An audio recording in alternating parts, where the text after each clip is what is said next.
today will be Dave Patterson, Eddie DeMeo, Billy Warble, and John Creepa. We'll have them come out on the field, and anyone who is a Field of Honor member who is here today, please come on out and join us. You know, any Field of Honor members who are here in the crowd, please come out in the field and join us. Again, if we can have Eddie DeMeo and his sponsor Jimmy Welch, Billy Warble and Joey Doyle, John Creepop and Hank Culling. If you could come on out, we'd appreciate it. We'll get this going. We're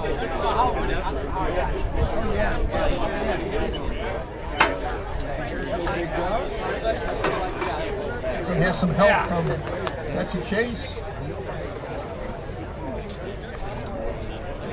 Some of the older Field of Honor members, when I told them about where this is located, they said they can't drive that far anymore. So, although one of our original inductees, I believe he's behind the backstop, he should come on out, Tommy Simmons. He was in the original class. Tommy's here.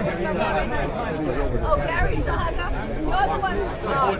Are you the guy that he says I don't know? So the Young brothers, Kenny Young, good to see you, Kenny.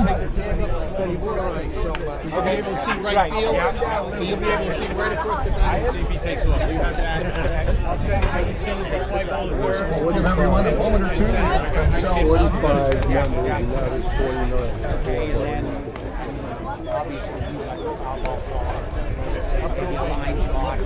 I'll be at the edge of the grass. Right. So anything over in the air, past the unless it's a real line shot, I know he used to get 270 last, and they come in so unless it's a line shot. Right. Yeah. Again, if we can have everyone's attention, this is indeed a honorable group to be a member of and be nominated to join. We've got some of our former members here. Again, after today's class, we'll have a total of 49. Some of our members have passed away, but we've got a relatively small number in the Field of Honor, given all the players that have played. As we know, the Division I organization, Field of Honor, recognizes current and former players. And there's some criteria. If you reach the age of 70, you participated in Division I for a minimum of 10 years, and you've met the following criteria.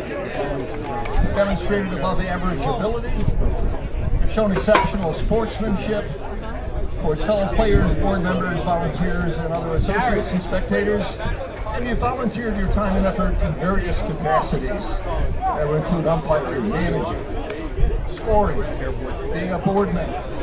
So to be in the group, you need to do a number of things to qualify. Eddie. And this year's class will be inducted posthumously Dave Patterson. And Dave Patterson has been out of the league for a few years now. I don't know how many of you remember Dave.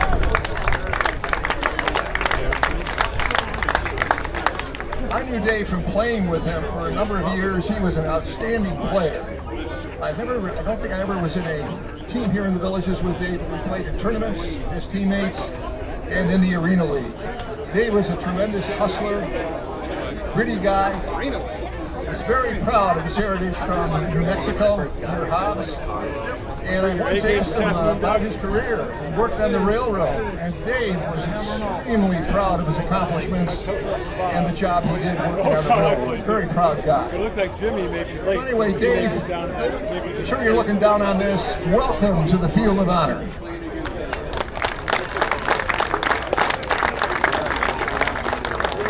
Next to be inducted, Eddie DeMeo. Speaking on behalf of Eddie is going to be Jimmy Welch, and here's Jimmy.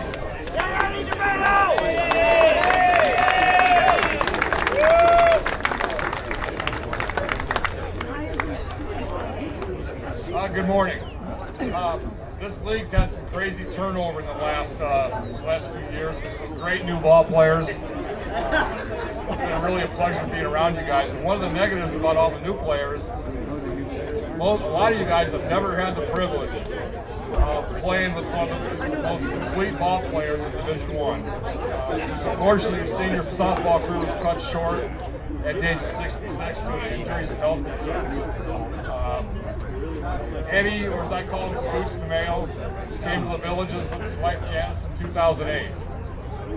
He got involved in softball, played 3 seasons in D2 before moving to Division I in 2010. In 500 plus career games, Eddie totaled 981 hits with 350 doubles, which is still 5th all time in Division I. 73 triples and 53 home runs. He also reminds me that he did this all in the dead ball era of the Villages. I like the current ball. Eddie's known for as a great outfielder. He's a plus outfielder, known for his great speed and key roles like hustle. In his 511 games at this age, Scoots pinch ran 1,022 times. For you non-math majors, that's twice for every game he played. While playing in D1, he also played in the Central Florida League, where he's MVP for 7 consecutive years, and he was inducted to the CFL Hall of Fame in 2022. Scoots was a mainstay in the Mid-Florida League back in the day, which was a top league made up of the top players in the area and D1 and surrounding area. He was also very proud of his time playing for the 50s, half century, especially the year where the team went from number 10 to number 1, with the arrivals of new young villagers, Hank Culley, Donnie Meyer, and one of the best players that most of you have never heard of, Dave Norval. Eddie also managed 1 year in D1, from his COVID year, and had his team tied for first place when the games were abruptly halted. Due to tiebreaker rules, Eddie's Bolts were awarded the league championship. So his claim is that he's the only undefeated manager in Village's history. I know Eddie really loved playing ball here and has countless friends. He does not have many regrets. There's only 2 that I know of. One, unfortunately falling just short of 1,000 hits due to injuries and health concerns, and also the loss of his great friend and another great player in Division I, Keith Denman, who we all knew and loved. To wrap up with all the stats and accolades that Scoots has to his game, that pales to the fantastic person he is. He always had a smile on his face, treated everybody with respect, shook everyone's hands after the games, and is simply one of the best all-around dudes D1 has ever seen.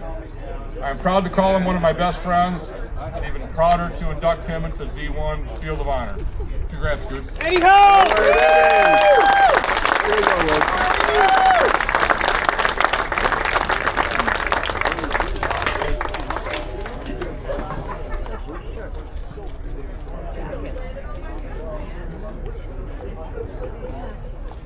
Wow, very nice. I might add one thing. Of all the players I've ever seen, Eddie DeMayo was indeed the fastest base runner.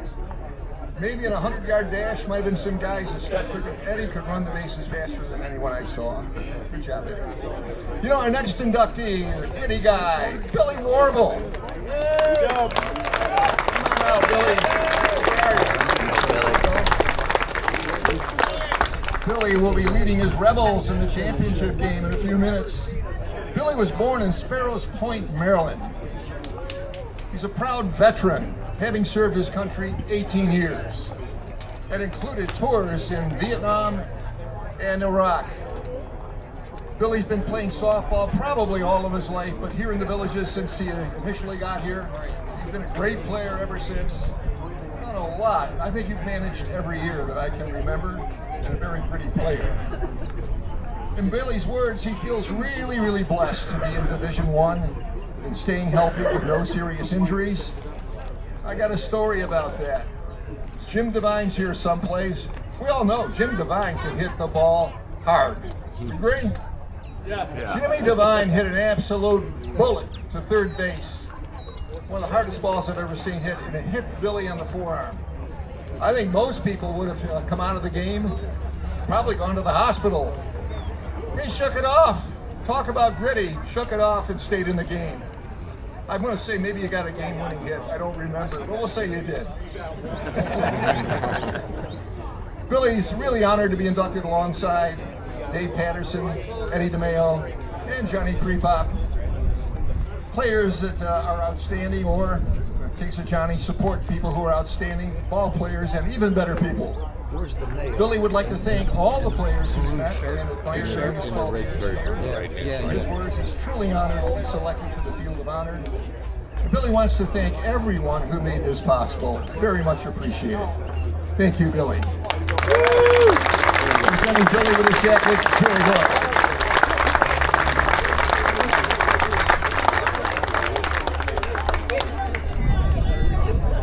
Our next inductee is John Krepop. I know him. John, here he comes.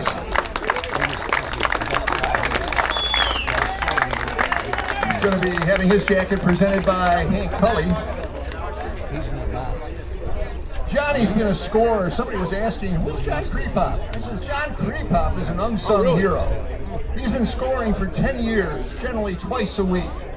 And probably even more difficult than that, John has been handling the statistics, recording all the data, and taking all the, hey, I thought I had a hit on that.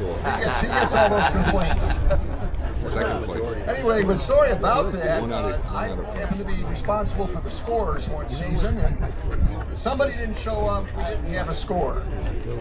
And we were sharing with John's league at the same time.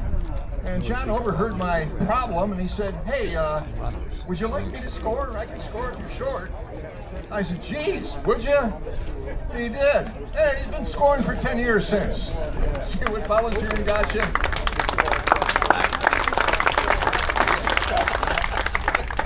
John is from Cleveland, Ohio, born and raised, married.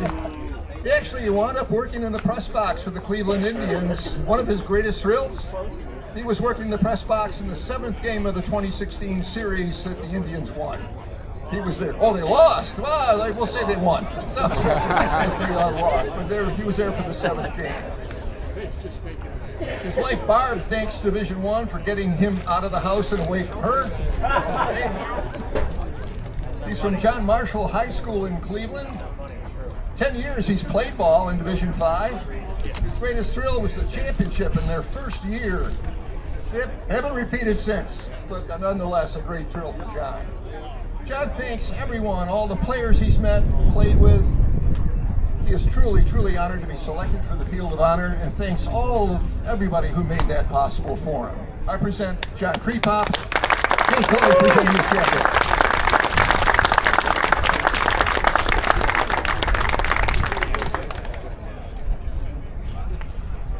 And gentlemen, that's kind of concluding things. Thank you for the guys that came, former Field of Honor inductees. Bill Cecil, Rick Rivard, Dave McDermott, Johnny Geisler, Tommy Simmons, inaugural class, Bobby Crafton, Kenny Young, Dave Sellers. Thanks a lot, guys. Oh, and Betsy. Well, I'm sorry.